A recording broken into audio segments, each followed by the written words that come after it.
It's November 1982 inside the Utah headquarters of Thiokol, the company responsible for manufacturing the rocket boosters for NASA's Space Shuttle program. NASA project manager Larry Malloy squeezes his bulky frame past the glass door of a large conference room that's already full of Thiokol managers and engineers. Malloy is 48 years old and built like an NFL linebacker.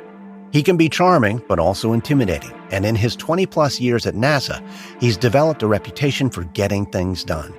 Now he's been tasked with managing the shuttle's solid rocket booster program, so he's trying to get up to speed quickly. Malloy is especially interested in the O-rings that sit on the joints between the various sections of the boosters. While preparing for this visit, he came across a report indicating that one of the O-rings recovered from the last shuttle launch showed significant signs of burn damage. While the O-rings are a relatively simple component, they are critically important. If they were to fail during launch, burning fuel could leak from the booster and set off an explosion that could destroy the entire shuttle. So Malloy is eager to learn exactly how and why the burn damage occurred and whether this is the kind of problem that could delay the next launch of the Space Shuttle Columbia, which is only just days away. Malloy takes his seat at the table and pulls a yellow legal pad from his briefcase. He begins scribbling down notes as Thiokol's manager in charge of the boosters kicks off the meeting. The manager begins with a history of the boosters' development over the past decade. But as he's wrapping up, Malloy realizes he hasn't said anything about the O-rings. So Malloy speaks up. Well, thank you. I appreciate the background, but there's something you didn't mention. What can you tell me about the O-rings? On my flight over, I read a report about some singeing found in the post-launch inspection. Oh, yeah, my apologies. I wasn't trying to be evasive. I just assumed you didn't want to get too in the weeds here on our first meeting. Yes, we did find some heat damage on one of the O-rings, but we consider it an anomaly. How sure can you be of that? Well, we've had 4 shuttle launches so far. Each launch has 2 boosters, and each booster has multiple O-rings. So at this point, there's probably been about 100 O-rings used in the launches, and only one has shown that level of damage. All right, so 1%. But let's say hypothetically on the next launch, we have another one of these anomalous O-rings. But this time it burns through completely. What would happen then? Well, each joint is fitted with 2 O-rings as a redundancy, so in your hypothetical scenario, the second O-ring would be there to do the job. And what if that second O-ring also experiences one of these anomalous burns? Well, in theory, there could be an explosion. But let's say, in the worst-case scenario, 1 in every 100 O-rings fails completely, then the odds of 2 of them being on the same joint during the same launch are astronomical. Maybe 1 in 10,000. Yeah, but 1 in 10,000 isn't 0. We need some reassurances that you're working on a solution here. Well, of course, absolutely. We're studying the issue and we're looking for ways to improve the design, and we're confident we'll get this O-ring thing resolved. The way I see it, with all the complex, novel technology on the shuttle, the last thing you need to worry about are these simple rubber gaskets. Okay, good. Well, I couldn't agree more. Let's move on. As the Thiokol manager turns to the next item on the meeting agenda, Malloy feels satisfied with what he's heard about the O-rings, and he feels no need to raise the issue with his superiors at NASA. If Thiokol is willing to sign off on the launch, then that's good enough for him.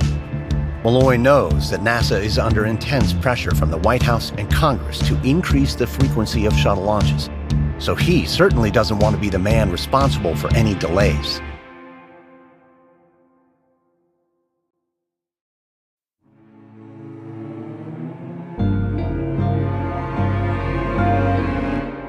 From Wondery, I'm Lindsey Graham, and this is American Scandal.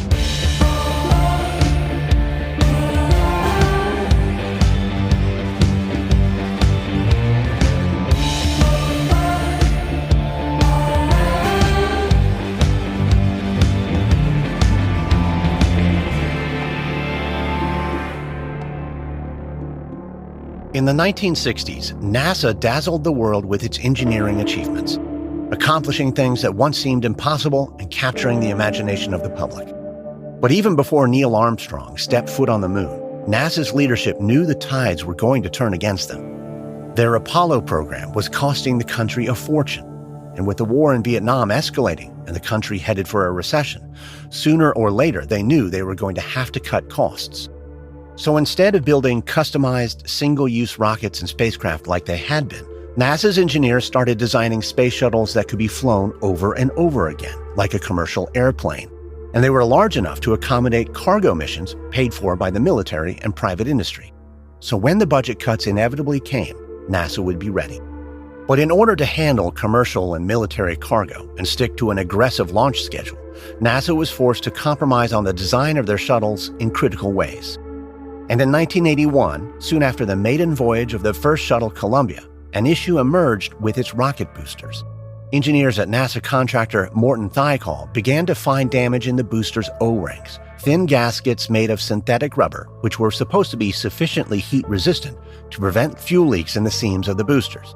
But the damage they found suggested that the O-rings could fail during launch.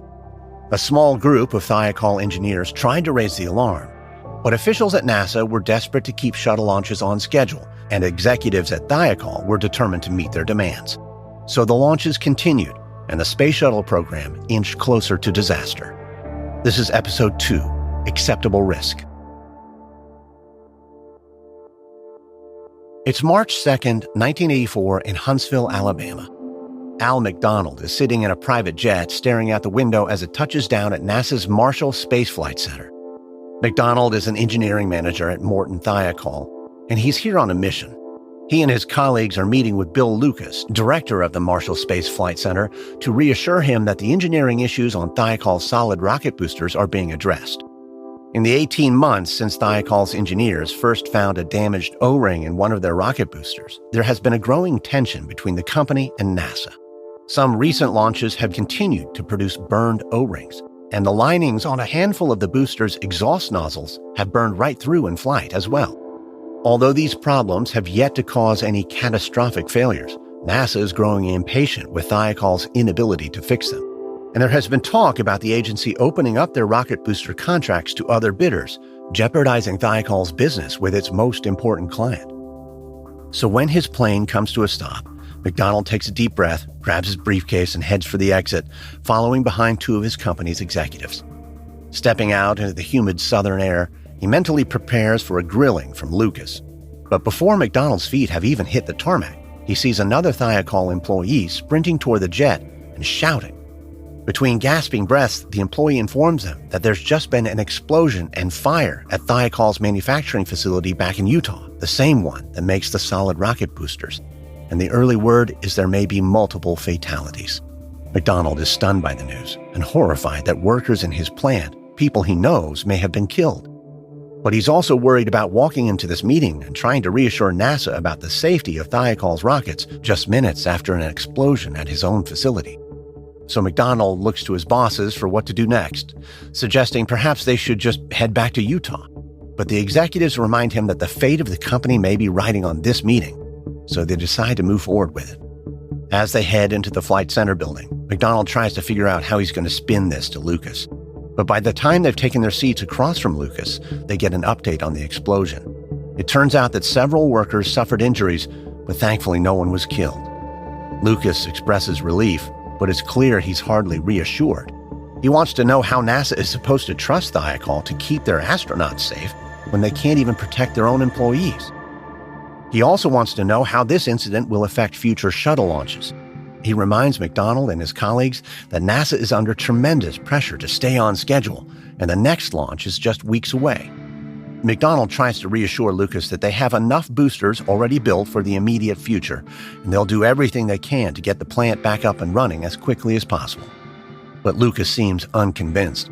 But just as McDonald feels himself withering under Lucas's pointed questions, the other Thiokol executives interrupt, cutting the meeting short, explaining to Lucas that they should get back to Utah to survey the damage for themselves as soon as possible, and they'll call Lucas with updates that very evening.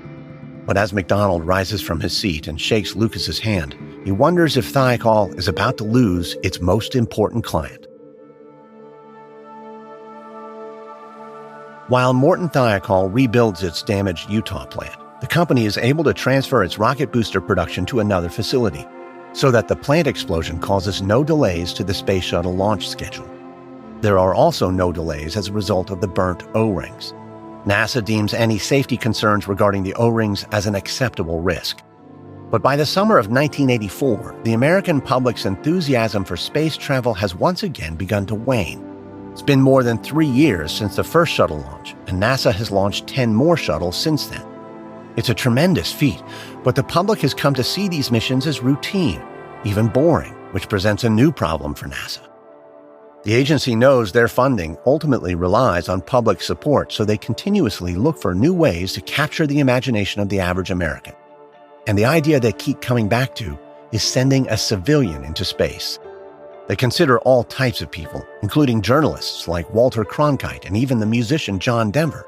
But after much deliberation, it's decided that the first civilian in space should be someone who can inspire America's children, a school teacher. When the idea is presented to President Ronald Reagan in July of 1984, he seizes on it immediately. With a presidential election just 4 months away, Reagan is eager to stamp his name on what's sure to be a popular initiative. So in August, he announces the Teacher in Space program while visiting a junior high school in Washington. And over the next few months, thousands of teachers submit applications to NASA. It seems like everyone who works in education is caught up in the excitement, including a 36-year-old New Hampshire high school teacher named Christa McAuliffe. That November, McAuliffe is attending a conference for social studies teachers at the Hilton Hotel in Washington, D.C. She's dashing between meeting rooms with her friend and fellow teacher Eileen O'Hara, trying to make it in time for a talk on women's history. McAuliffe teaches a class titled The American Woman, so this is a session she doesn't want to miss. But as they approach the meeting room, a booth about NASA's new Teacher in Space program catches McAuliffe's eye. She grabs O'Hara's hand. Eileen, hold on. I want to check this out. Oh yeah, I saw something on the news about this. So great they're sending a teacher first. Can you imagine? One of us up there in orbit? That'd be an adventure. McAuliffe grabs a brochure showing astronauts smiling as they float in zero gravity inside a shuttle. I wonder what sort of teacher they're looking for. Probably physics or math, I bet. Why not social studies, Christa? You should apply. No, the odds are 1 in a million. No, but I'm serious. I bet even just applying would be an inspiration to your students. Well, that's a good point. And NASA would be lucky to have you. You're the smartest, hardest working teacher I know. And just think, you'd be a real celebrity. You probably get to hang out with Neil Armstrong, go to the White House. I don't care about any of that stuff, but it would be great for my students. I tell them every day they can accomplish anything they put their mind to. And this would set a pretty good example. So what? So take an application. Okay, I'll take an application. But I'm grabbing enough for you and the other teachers too. We'll do it all together. McAuliffe grabs a stack of applications and stuffs them into her purse. And as she hurries to the talk on women's history, those images of smiling astronauts continue to run through her mind. As Christa McAuliffe completes her application process, the pace of shuttle launches continues to accelerate. Over the next 4 months, there are 3 more launches, 1 by Challenger and 2 by Discovery, the newest shuttle in the fleet.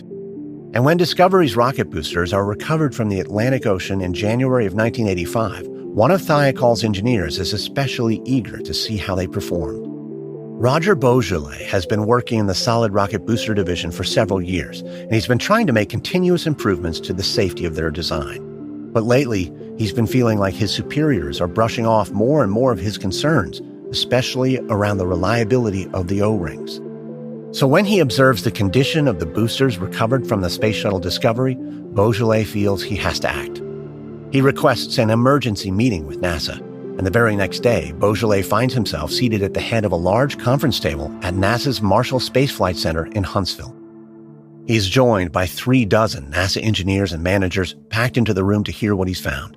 So as Boilet looks around, he feels a knot in his stomach, knowing they're not going to like what he has to say.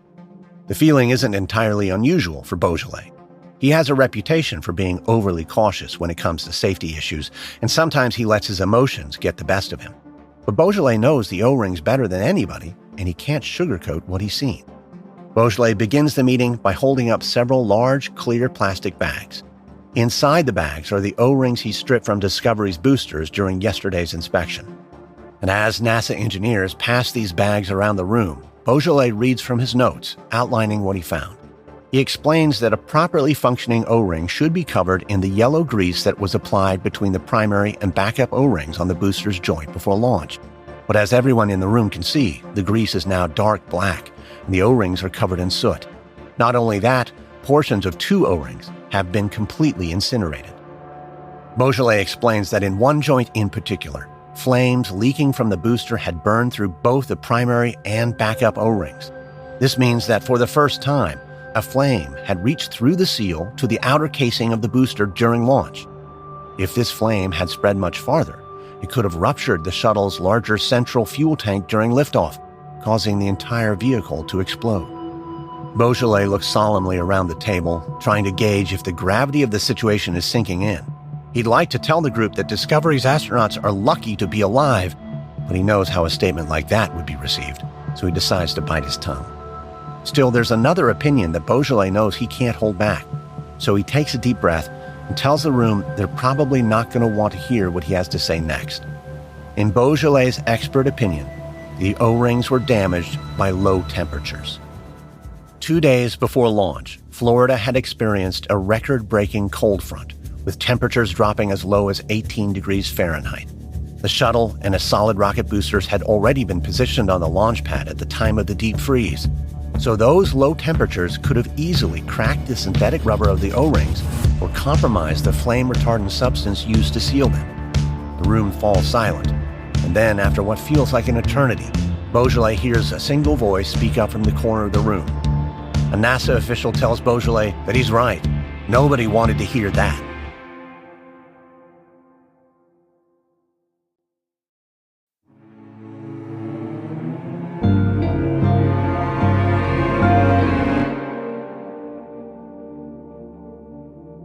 In February 1985, Morton Thiokol engineer Roger Boilet starts gathering scientific evidence to prove his theory that cold temperatures could have damaged the O-rings on the Space Shuttle Discovery. At Thiokol's headquarters in Utah, Boilet and his supervisor Al McDonnell collect data from all of the previous rocket booster tests and shuttle launches. They also run new lab tests on O-rings, exposing them to a variety of temperatures. These tests shows that in temperatures under 75 degrees, the soft rubber rings become hardened and take longer to expand into the gaps in the booster's joints. And when temperature falls below 50 degrees, the O-rings never fully expand at all. For Boilet, this is all the proof he needs that colder weather is what is causing the O-rings to fail. But the upper management at Thiokol and NASA decide that Boilet's data is inconclusive. And when it comes time for the next launch in April of 1985, Thiokol's official risk analysis report to NASA states that the O-ring's performance is acceptable. With that reassurance, NASA moves forward. Its next 3 launches go off without a hitch. But then, in a July 1985 launch, the shuttle Challenger experiences a different issue, one that nearly ends in catastrophe. Just as the Challenger is about to leave Earth's atmosphere, one of its 3 engines shuts down. The astronauts are barely able to get their crippled shuttle into orbit, avoiding an extremely dangerous emergency landing. The Challenger returns safely to Earth a few days later, but this incident leaves the astronauts and mission control workers shaken. Fortunately for NASA, a bigger space-related news story is distracting the public. That same month, NASA selects the first participant for its Teacher in Space program. In a televised ceremony at the White House, Vice President George Bush announces that from a pool of more than 11,000 applicants, NASA has chosen New Hampshire high school teacher Christa McAuliffe. Overnight, McAuliffe is famous. She receives hundreds of calls from reporters desperate to interview her and movie producers angling for the rights to her life story. It's an overwhelming experience for a humble social studies teacher and mother of 2. McAuliffe applied to the program out of a sincere desire to inspire her students. Becoming famous was the farthest thing from her mind. But just weeks after the announcement, she finds herself getting the star treatment on one of America's most popular talk shows. On July 31st, 1985, in Burbank, California, McAuliffe walks out from behind The Tonight Show's iconic rainbow curtain and takes a seat opposite host Johnny Carson. For McAuliffe, looking out at the cameras and the studio audience is a surreal experience. But she reminds herself that this is about more than just her. She's here to represent NASA and the teaching profession. So she smiles graciously and tries to keep her cool as Johnny Carson asks his first question. Now, you've done so many news conferences and so many TV shows from being a school teacher. By the way, what classes do you teach? I teach economics and law, and a course I developed called The American Woman, which explores social history.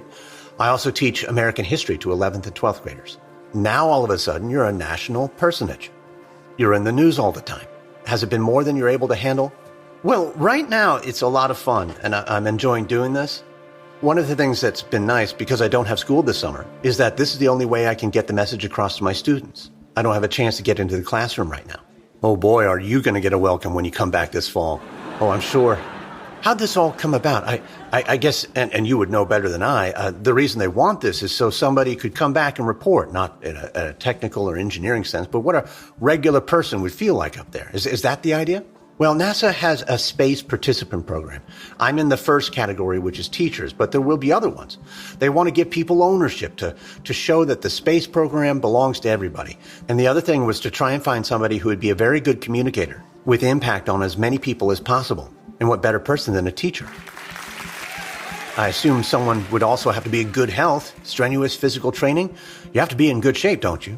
In the first astronaut programs, people did have to be because they experienced so many G-forces when taking off. But for a space participant, it's different. With these new shuttles, the demands are much less today. And when is this scheduled for? Do they have a target date for you to, as they say, blast off? The target date is January 22nd. But with the missions being bumped a bit because of the problems that they've had, I assume it's more like February. Are you in any way frightened by something like that? I mean, it's a normal question because just the other day they kind of had a frightening thing where one of the engines went out. McAuliffe hesitates before answering, knowing she'll have to choose her words carefully. I haven't really thought of it in those terms because I see the shuttle program as very safe. Who was it that once said? Deke Slayton, I think. I may be giving credit to the wrong astronaut. They asked him, how do you feel when you're up there in the capsule? And he says it's a strange feeling when you realize every part on this capsule was made by the lowest bidder. McAuliffe laughs along with the audience, relieved to have a moment of levity. But as the interview continues, Carson's words stick with her. And the more she thinks about the joke, the less funny it seems. In September of 1985, 6 weeks after her appearance on The Tonight Show, Christa McAuliffe packs her bags and travels to Houston to begin her training. As the first civilian in space, her training is much shorter and less rigorous than the other astronauts. So she spends much of her time in Houston preparing for the lessons she plans to broadcast live to students while in orbit. Some of the veteran astronauts, including those who will be assigned to her flight on the Challenger, are dismissive of McAuliffe. They see the Teacher in Space program as a publicity stunt, and they know that in an emergency, McAuliffe would be virtually no help to them. But over time, McAuliffe begins to win them over. Judy Resnick, the only other woman on the Challenger crew, even helps McAuliffe learn the scientific principles she'll need for her teaching lessons. But not every part of Challenger's preparations is going smoothly. At Morton Thiokol, an engineer named Bob Ebling is growing increasingly worried that the task force assigned to fix the O-ring issue is not getting the attention it needs. Now in his late 50s, Ebling has been with Thiokol for 25 years, and during that time he's analyzed the performance of countless booster rockets. Out on the testing range, he's witnessed what happens when a rocket's engine experiences a leak.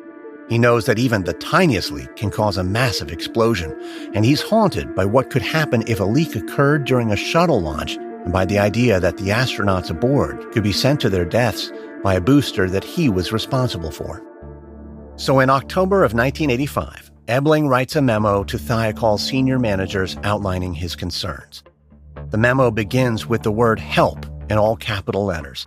Ebling then lays out in detail how the task force is being hampered by corporate bureaucracy and how Thiokol employees in the manufacturing and procurement departments are standing in the way of making the necessary changes.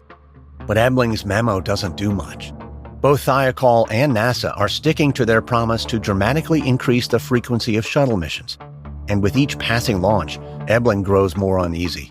He knows from his colleague Roger Boilet that cold temperatures are one of the biggest points of concern around the O-rings. Winter is fast approaching. So finally, one day in late autumn, Ebling reaches his breaking point. He's sitting in his office at Thiokol's Utah headquarters, poring over a report on the latest O-ring tests, when his mind flashes back to a recent TV news story about the teacher-turned-astronaut Christa McAuliffe. He remembers the images of McAuliffe teaching in her classroom and sitting at home with her husband and young children. He can't bear to think that he might be responsible for killing her.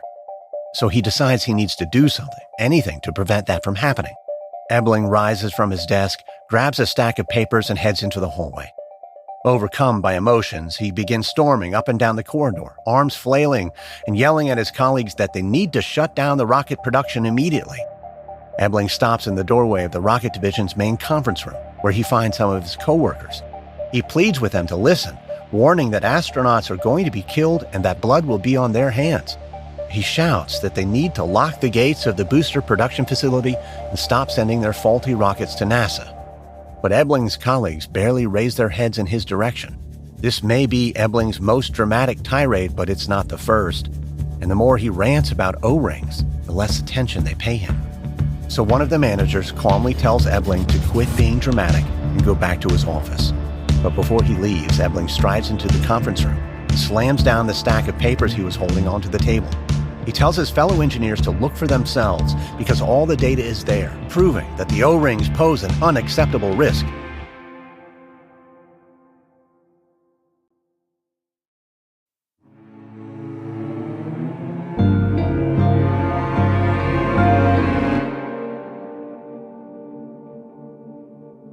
By the end of 1985, there is a growing sense of panic among the engineers on Morton Thiokol's O-ring task force.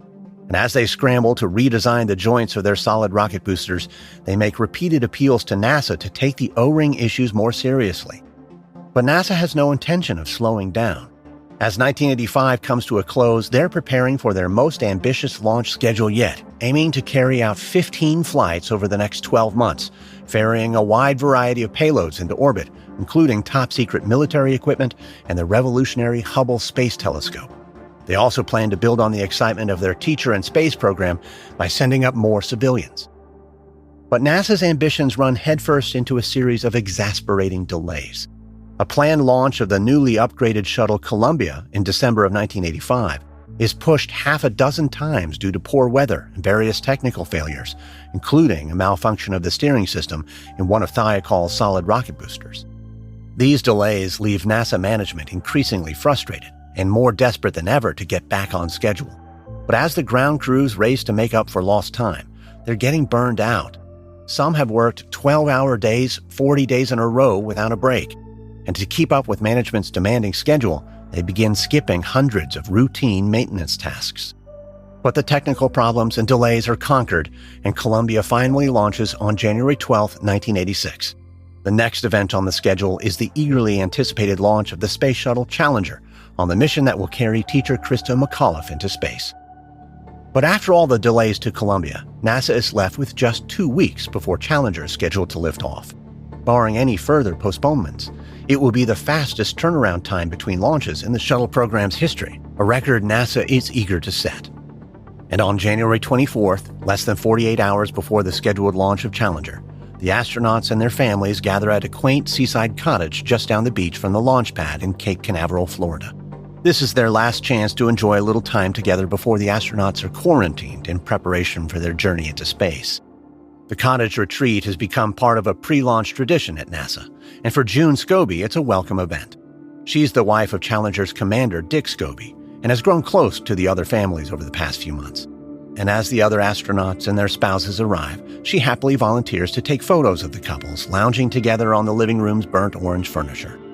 There's pilot Michael Smith, mission specialists Ellison Onizuka, Ron McNair, and Judy Resnick, payload specialist Greg Jarvis, and teacher Christa McAuliffe. Then Scobie hands off the camera and poses for a photo with her husband Dick, wrapping her arm over his shoulder and pulling him tight. As the cottage fills with the astronauts' spouses, parents, and children, the gathering becomes like a full-on family reunion. June enjoys barbecued ribs and potato salad and laughs as the astronauts share war stories from their training. When the Scobies finish eating, Dick suggests that the two of them go for a walk on the beach. June likes the sound of that, knowing this will be the last time she gets to spend alone with her husband before the launch. But when she steps out on the deck, she's struck by how cold it is, far different from the warm Florida weather she's been expecting. So she heads inside to grab a coat before heading down the beach with Dick. June then takes her husband's hand as they walk along the beach, listening to the waves of the Atlantic crash into the sand and chatting about plans for the family's future. This is set to be Dick's final flight as an astronaut, and they've recently become grandparents for the first time. And as they continue further down the beach, the Challenger itself comes into sight in the distance, waiting on the launch pad. Dick points toward the shuttle and remarks that it's going to be his new home for a while. Then June feels her husband's hand on her waist, and he stops walking and turns her toward him. She can see the sun setting just behind his shoulders as he stands with his back to the ocean. He begins singing to June, and she smiles as she listens to the lyrics, "For you are beautiful, and I have loved you dearly." She recognizes the old folk song, "The Last Farewell." But as Dick gets to the chorus, the lyrics become darker. "I have no fear of death, it brings no sorrow, but how bitter will be this last farewell." June wonders why her husband chose this particular song. Perhaps he feels something is different about this final mission that he hasn't shared with her. Maybe with all the recent delays and the mad rush to get Challenger off the ground, Dick is a little more worried about the launch than he's letting on. But when Dick finishes the song, the sun is fully set, and they head back toward the cottage. June shivers in the cold, considering asking her husband if the song had any deeper meaning, but it was such a sweet, romantic moment. She doesn't want to spoil it. So she walks back to the cottage silently, hand in hand with Dick, keeping her worries to herself. Challenger's launch is scheduled for Sunday, January 26th, but it gets delayed following a weather forecast that calls for a high probability of thunderstorms during the launch window. In a silver lining, though, the delay allows the astronauts and NASA crew to watch the Super Bowl. The launch is rescheduled for Monday, but at 8:30 a.m. that morning, NASA's quality insurance inspector, Johnny Corlew, encounters another problem. Corlew is 195 feet up on the launch tower that stands next to Challenger. He's huddled with a handful of other crew in what's known as the White Room, a small area just outside the hatch where the astronauts enter the shuttle. Wearing a white NASA jumpsuit and holding a clipboard, he's working his way through a checklist, making final preparations for launch. The 7 astronauts have just stepped into the shuttle, and the hatch door has been sealed behind them. The scheduled launch time is just 1 hour away at 9:30 a.m.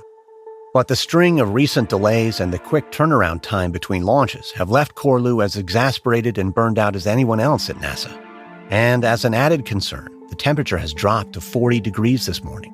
Corlew blows on his hands to keep them warm as he works. He can't wait to finally get Challenger off the ground. But as he checks the instrument panel on the wall of the White Room, he spots the problem. It looks like the hatch that just closed behind the astronauts has not fully locked. Corlew and his crew eventually determine that it's an issue with the sensors, and when they finally get the sensors fixed, they're almost ready to launch. But now there's another problem. The hatch door has a temporary handle that must be removed before launch. Ordinarily, this is one of the simplest parts of the pre-launch procedure. But when his men try to unscrew the handle, they find that one of the bolts can't be removed. It seems to have been stripped and just spins in its socket. Corlew radios down to the ground asking for a power drill to remove the bolt, but he's told none are available and they'll have to have one driven in. It's now 10:30 a.m. and they're an hour behind schedule. But when the power drill finally arrives, Corlew is furious to see that its battery is dead. He sends for a fresh battery, but those don't work either. So Corlew calls for a new drill altogether, and thankfully this one powers up. But the bolt still just spins in place. They're now nearly 2 hours behind schedule, and with the launch window rapidly closing, Corlew is at his wit's end. He picks up the phone that connects to the engineers in charge of the launch. "Hey, look, we're not getting any traction on this bolt. We've got a hacksaw up here, and I'm requesting permission to just saw through the thing." Corlew waits to get approval, then hangs up the phone and turns to a member of his crew. "All right, we're just going to cut it." Corlew waits as his men take turns sawing through the thick steel bolt. But just as the bolt is finally removed, he gets more bad news. The launch has been canceled because the winds have grown too strong. Exhausted and defeated, Corlew opens the hatch to let the astronauts out. The last one out is Commander Dick Scobie. Corlew helps him remove his safety harness. Dick, I'm awful sorry about this. Hate to scrub another launch after leaving you guys sitting in there for hours. Hey, Johnny, don't worry about it. These things happen. I know, I just wish it wasn't something as silly as a bolt on the door handle. My team's going to get an earful. Well, we'll just try again tomorrow. Should be plenty of time for you fellas to find some new bolts. Yeah, that's the thing, though. I think we missed our best window to launch for the next few days. It's already near freezing, and there's a cold front coming in. I say it's going to drop into the low 20s tonight. Well, we'll just cross that bridge when we get to it. But thankfully, it's not our call, right? NASA pays the rocket scientists in Huntsville to worry about that. Right now, I'm just thinking about getting back inside and wrapping my hands around a hot mug of coffee. Corlew watches the astronauts take the elevator to the bottom of the tower, where a silver minibus nicknamed the Astrovan is waiting to take them back to their quarters. He appreciates Scobie's good-natured optimism, but Corlew is certain the mission will be delayed further. He can't imagine NASA will approve a launch for tomorrow when the temperature is set to drop below freezing. From Wondery, this is episode 2 of The Challenger Disaster from American Scandal. In our next episode, debate erupts within NASA and Morton Thiokol about whether to launch in frigid temperatures, leading to a showdown between the engineers and management. But the teacher and space mission of the Space Shuttle Challenger will finally lift off.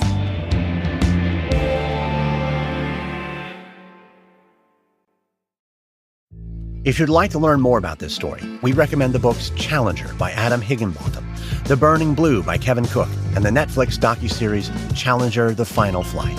This episode contains reenactments and dramatized details. And while in most cases we can't know exactly what was said, all our dramatizations are based on historical research. American Scandal is hosted, edited, and executive produced by me, Lindsey Graham, for Airship. Audio editing by Christian Paraga. Sound design by Gabriel Gould. Music by Lindsey Graham. This episode is written by Corey Metcalf. Edited by Emma Cortland. Fact-checking by Alyssa Jung Perry. Produced by John Reed. Managing producer is Olivia Fonte. Senior producers are Andy Beckerman and Andy Herman. Development by Stephanie Jens. And executive producers are Jenny Lauer-Beckman, Marshall Louie, and Aaron O'Flaherty for Wondery.